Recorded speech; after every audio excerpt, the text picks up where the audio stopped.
নমস্কাৰ প্ৰিয় দৰ্শক গণেশ দেৱতাক প্ৰণাম জনাই আপোনাৰ সন্মুখলৈ লৈ আহিছোঁ সূৰ্যৰ ৰাশি পৰিৱৰ্তনৰ ফল।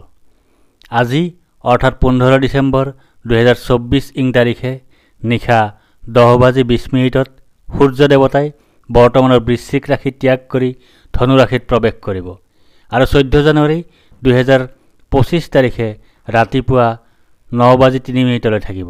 অৰ্থাৎ প্ৰায় এমাহকাল সূৰ্যদেৱ ধনু ৰাশিত থাকিব। জানো আহক এই সময়ছোৱাত আপোনাৰ ৰাশিত সূৰ্যদেৱৰ গোচৰ ফল। মেঘ ৰাশি। আপোনাৰ বাবে সূৰ্যৰ এই গোচৰ শুভ বুলিয়েই ক'ব পাৰি। এই গোচৰৰ কালছোৱাত আপোনাৰ আকস্মিক ধন লাভৰ সম্ভাৱনা দেখা যায়। কাৰ্যক্ষেত্ৰত কিছু অশুভ পৰিৱৰ্তনৰ সম্ভাৱনা দেখা যায় যদিও বৰ বেয়াও নহ'ব। শত্ৰুৰ ওপৰত বিজয় সাব্যস্ত কৰিবলৈ সক্ষম হ'ব।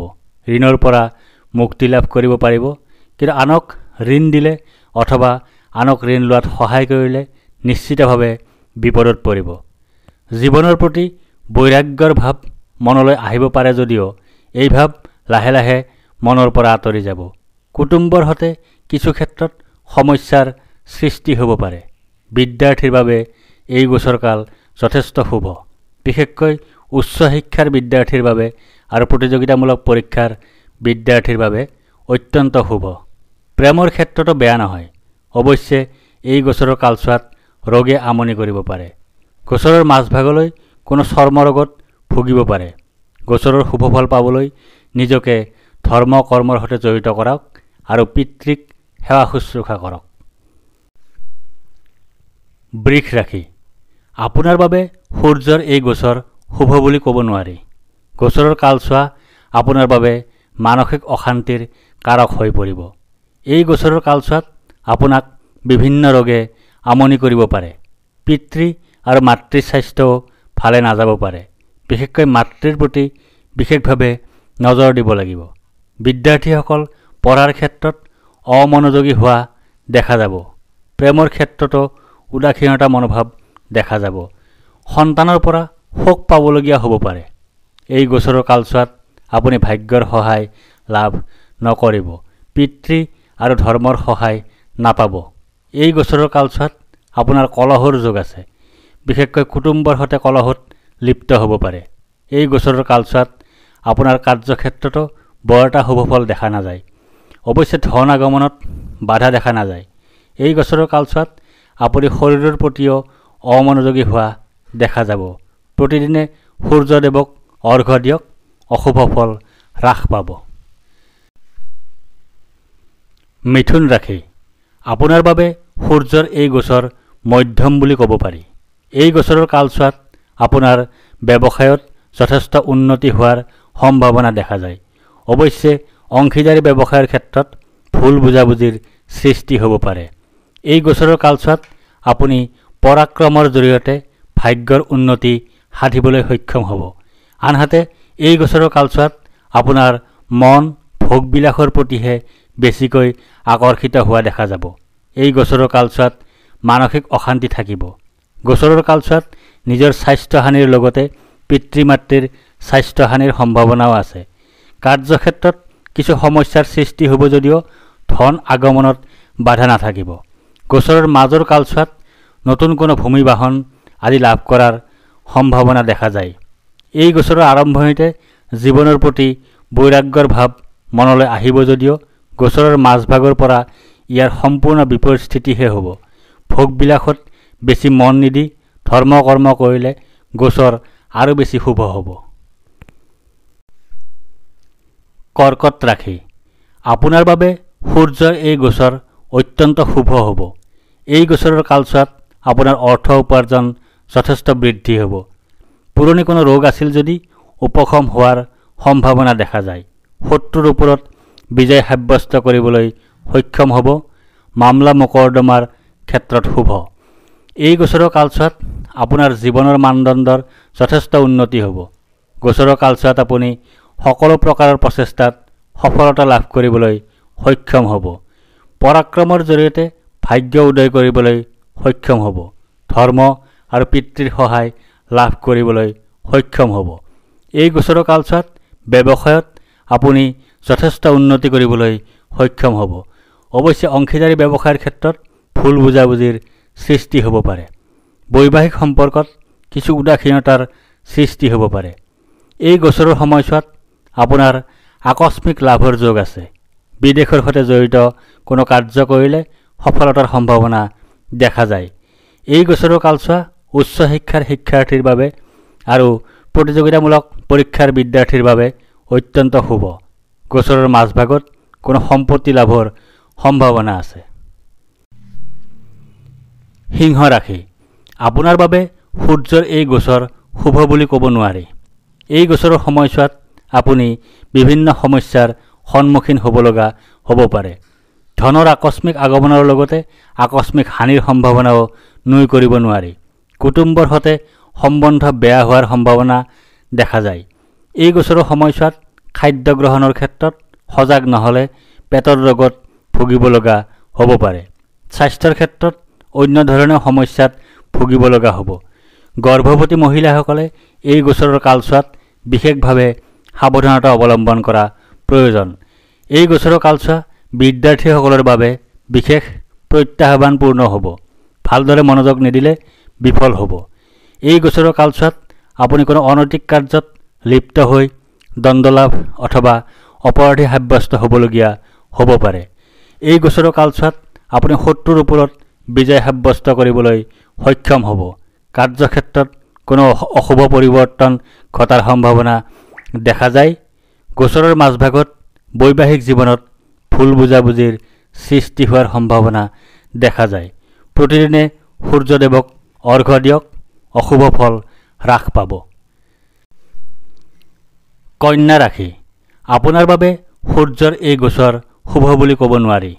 এই গোচৰৰ কালছোৱাত আপোনাক বিভিন্ন ৰোগে আমনি কৰিব পাৰে। পিতৃ আৰু মাতৃৰ স্বাস্থ্যও ভালে নাযাব পাৰে। বিশেষকৈ মাতৃৰ প্ৰতি বিশেষভাৱে নজৰ দিব লাগিব। এই গোচৰৰ কালছোৱাত আপুনি পাৰিবাৰিক অশান্তিত ভুগিবলগীয়া হ'ব পাৰে। সন্তানৰ প্ৰতি চিন্তা থাকিব। এই গোচৰৰ কালছোৱা বিদ্যাৰ্থীসকলৰ বাবে বিশেষ প্ৰত্যাহ্বানপূৰ্ণ হ'ব। ভালদৰে মনোযোগ নিদিলে বিফল হ'ব। বিশেষকৈ উচ্চ শিক্ষাৰ বিদ্যাৰ্থীৰ বাবে আৰু প্ৰতিযোগিতামূলক পৰীক্ষাৰ বিদ্যাৰ্থীৰ বাবে এই গোচৰৰ কালছোৱা অত্যন্ত কঠিন হ'ব। প্ৰেমৰ ক্ষেত্ৰতো অশুভ। এই গোচৰৰ কালছোৱাত আপুনি ভাগ্যৰ সহায় লাভ নকৰিব। পিতৃ আৰু ধৰ্মৰ সহায় নাপাব। এই গোচৰৰ কালছোৱাত আপোনাৰ বৈবাহিক জীৱনৰ প্ৰতি উদাসীনতাৰ মনোভাৱৰ সৃষ্টি হ'ব। এই গোচৰৰ কালছোৱাত আপোনাৰ বিপত্তি হ'ব। আপোনাৰ জীৱনসংগী ৰোগত আক্ৰান্ত হ'ব পাৰে। আপুনি অপমান পাবলগীয়া হ'ব পাৰে। কাৰ্যক্ষেত্ৰতো বৰ এটা ভাল ফল দেখা নাযায়। প্ৰতিদিনে সূৰ্যদেৱক অৰ্ঘ্য দিয়ক, অশুভ ফল হ্ৰাস পাব। তুলা ৰাশি, আপোনাৰ বাবে সূৰ্যৰ এই গোচৰ শুভ বুলিয়েই ক'ব পাৰি। এই গোচৰৰ কালছোৱাত আপুনি সকলো প্ৰকাৰৰ প্ৰচেষ্টাত সফলতা লাভ কৰিবলৈ সক্ষম হ'ব। পৰাক্ৰমৰ জৰিয়তে ভাগ্য উদয় কৰিবলৈ সক্ষম হ'ব। ধৰ্ম আৰু পিতৃৰ সহায় লাভ কৰিবলৈ সক্ষম হ'ব। এই গোচৰৰ সময়ছোৱাত আপোনাৰ আকস্মিক লাভৰ যোগ আছে। বিদেশৰ সৈতে জড়িত কোনো কাৰ্য কৰিলে সফলতাৰ সম্ভাৱনা দেখা যায়। অৱশ্যে মাতৃৰ স্বাস্থ্যৰ প্ৰতি চিন্তা থাকিব।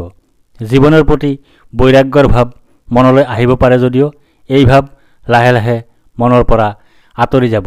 কুটুম্বৰ সৈতে কিছু ক্ষেত্ৰত সমস্যাৰ সৃষ্টি হ'ব পাৰে।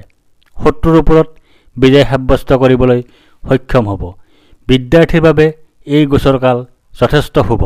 বিশেষকৈ প্ৰতিযোগিতামূলক পৰীক্ষাৰ বিদ্যাৰ্থীৰ বাবে অত্যন্ত শুভ। প্ৰেমৰ ক্ষেত্ৰত এই গোচৰকাল যথেষ্ট শুভ বুলি ক'ব পাৰি। সন্তানৰ পৰা কোনো শুভ সংবাদ লাভ কৰিব পাৰে।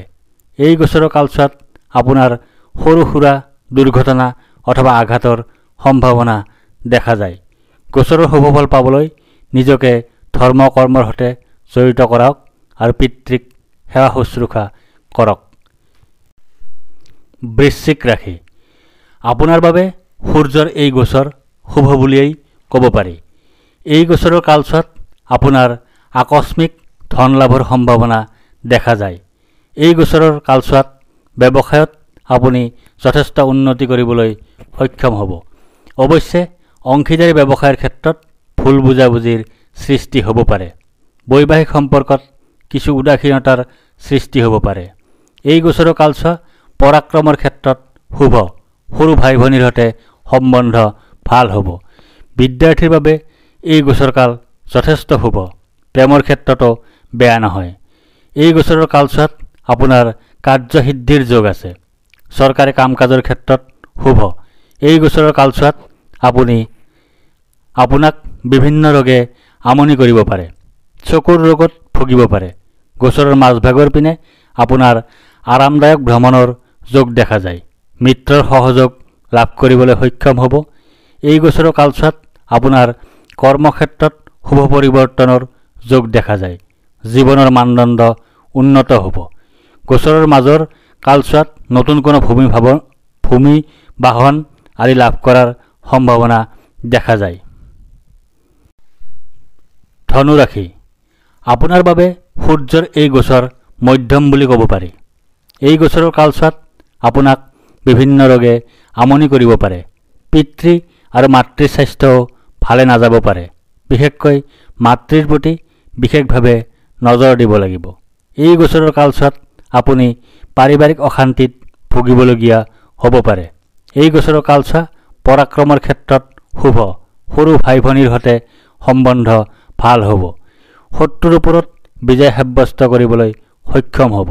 এই গোচৰৰ কালছোৱাত আপুনি ভাগ্যৰ সহায় লাভ নকৰিব। পিতৃ আৰু ধৰ্মৰ সহায় নাপাব।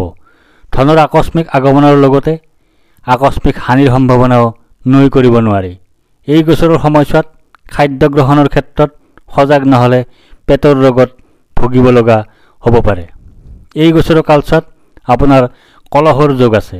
বিশেষকৈ কুটুম্বৰ সৈতে কলহত লিপ্ত হ'ব পাৰে। এই গোচৰৰ কালছোৱাত আপোনাৰ কাৰ্যক্ষেত্ৰতো বৰ এটা শুভ ফল দেখা নাযায়। প্ৰতিদিনে সূৰ্যদেৱক অৰ্ঘ্য দিয়ক। অশুভ ফল হ্ৰাস পাব। মকৰ ৰাশি। আপোনাৰ বাবে সূৰ্যৰ এই গোচৰ মধ্যম বুলি ক'ব পাৰি। এই গোচৰৰ কালছোৱাত আপোনাক বিভিন্ন ৰোগে আমনি কৰিব পাৰে। জ্বৰত আক্ৰান্ত হ'ব পাৰে। জীৱনসংগী, সন্তান আৰু আত্মীয় স্বজন ৰোগাক্ৰান্ত হোৱাৰ যোগ আছে। এই গোচৰৰ কালছোৱাত আপোনাৰ শত্ৰু ভয়ৰ যোগ আছে। এই গোচৰৰ কালছোৱা বিদ্যাৰ্থীসকলৰ বাবে বিশেষ প্ৰত্যাহ্বানপূৰ্ণ হ'ব। ভালদৰে মনোযোগ নিদিলে বিফল হ'ব। বিশেষকৈ উচ্চ শিক্ষাৰ বিদ্যাৰ্থীৰ বাবে আৰু প্ৰতিযোগিতামূলক পৰীক্ষাৰ বিদ্যাৰ্থীৰ বাবে এই গোচৰৰ কালছোৱা অত্যন্ত কঠিন হ'ব। প্ৰেমৰ ক্ষেত্ৰতো অশুভ তথা উদাসীনতা মনোভাৱ দেখা যাব। সন্তানৰ পৰা শোক পাবলগীয়া হ'ব পাৰে। এই গোচৰৰ কালছোৱাত আপুনি ভাগ্যৰ সহায় লাভ নকৰিব। পিতৃ আৰু ধৰ্মৰ সহায় নাপাব। এই গোচৰৰ কালছোৱাত আপোনাৰ কলহৰ যোগ আছে। গোচৰৰ মাজভাগৰ পৰা ধন আগমনৰ যোগ আছে। শহুৰৰ ঘৰৰ সৈতে সম্বন্ধ ভাল হ'ব। প্ৰতিদিনে সূৰ্যদেৱক অৰ্ঘ্য দিয়ক। অশুভ ফল হ্ৰাস পাব। কুম্ভ ৰাশি। আপোনাৰ বাবে সূৰ্যৰ এই গোচৰ শুভ বুলিয়েই ক'ব পাৰি। এই গোচৰৰ কালছোৱাত আপোনাৰ আকস্মিক ধন লাভৰ সম্ভাৱনা দেখা যায়। এই গোচৰৰ কালছোৱাত ব্যৱসায়ত আপুনি যথেষ্ট উন্নতি কৰিবলৈ সক্ষম হ'ব। অৱশ্যে অংশীদাৰী ব্যৱসায়ৰ ক্ষেত্ৰত ভুল বুজাবুজিৰ সৃষ্টি হ'ব পাৰে। বৈবাহিক সম্পৰ্কত কিছু উদাসীনতাৰ সৃষ্টি হ'ব পাৰে। জীৱনৰ প্ৰতি বৈৰাগ্যৰ ভাৱ মনলৈ আহিব পাৰে যদিও এই ভাৱ লাহে লাহে মনৰ পৰা আঁতৰি যাব। কুটুম্বৰ সৈতে কিছু ক্ষেত্ৰত সমস্যাৰ সৃষ্টি হ'ব পাৰে। মাতৃৰ স্বাস্থ্যৰ চিন্তা থাকিব। বিদ্যাৰ্থীৰ বাবে এই গোচৰ কাল যথেষ্ট শুভ। প্ৰেমৰ ক্ষেত্ৰত এই গোচৰ কাল যথেষ্ট শুভ বুলি ক'ব পাৰি। সন্তানৰ পৰা কোনো শুভ সংবাদ লাভ কৰিব পাৰে। এই গোচৰৰ কালছোৱাত আপোনাৰ কোনো নিকটাত্মীয়ৰ বিয়োগ হ'ব পাৰে। অপমান লাভ কৰিবলগীয়া হ'ব পাৰে। গোচৰৰ মাজভাগত আপোনাৰ সৰ্বভোগ প্ৰাপ্তি, সুখাদ্য লাভ আৰু আৰাম লাভৰ যোগ আছে। গোচৰৰ শুভফল পাবলৈ নিজকে ধৰ্ম কৰ্মৰ সৈতে জড়িত কৰাওক আৰু পিতৃক সেৱা শুশ্ৰূষা কৰক। মীন ৰাশি। আপোনাৰ বাবে সূৰ্যৰ এই গোচৰ অত্যন্ত শুভ হ'ব। এই গোচৰৰ কালছোৱাত আপোনাৰ অৰ্থ উপাৰ্জন যথেষ্ট বৃদ্ধি হ'ব। পুৰণি কোনো ৰোগ আছিল যদিও উপশম হোৱাৰ সম্ভাৱনা দেখা যায়। শত্ৰুৰ ওপৰত বিজয় সাব্যস্ত কৰিবলৈ সক্ষম হ'ব। মামলা মকৰ্দমাৰ ক্ষেত্ৰত শুভ। এই গোচৰৰ কালছোৱাত আপোনাৰ জীৱনৰ মানদণ্ডৰ যথেষ্ট উন্নতি হ'ব। গোচৰৰ কালছোৱাত আপুনি সকলো প্ৰকাৰৰ প্ৰচেষ্টাত সফলতা লাভ কৰিবলৈ সক্ষম হ'ব। এই গোচৰৰ কালছোৱাত আপোনাৰ আকস্মিক ধন লাভৰ সম্ভাৱনা দেখা যায়। এই গোচৰৰ কালছোৱাত ব্যৱসায়ত আপুনি যথেষ্ট উন্নতি কৰিবলৈ সক্ষম হ'ব। অৱশ্যে অংশীদাৰী ব্যৱসায়ৰ ক্ষেত্ৰত ভুল বুজাবুজিৰ সৃষ্টি হ'ব পাৰে। বৈবাহিক সম্পৰ্কত কিছু উদাসীনতাৰ সৃষ্টি হ'ব পাৰে। গোচৰৰ মাজৰ কালছোৱাত নতুন কোনো ভূমি বাহন আদি লাভ কৰাৰ সম্ভাৱনা দেখা যায়। কোনো সম্পত্তি লাভ কৰিব পাৰে। এই গোচৰৰ কালছোৱাত আপোনাৰ কাৰ্যসিদ্ধিৰ যোগ আছে। চৰকাৰী কাম কাজৰ ক্ষেত্ৰত শুভ। ধন্যবাদ।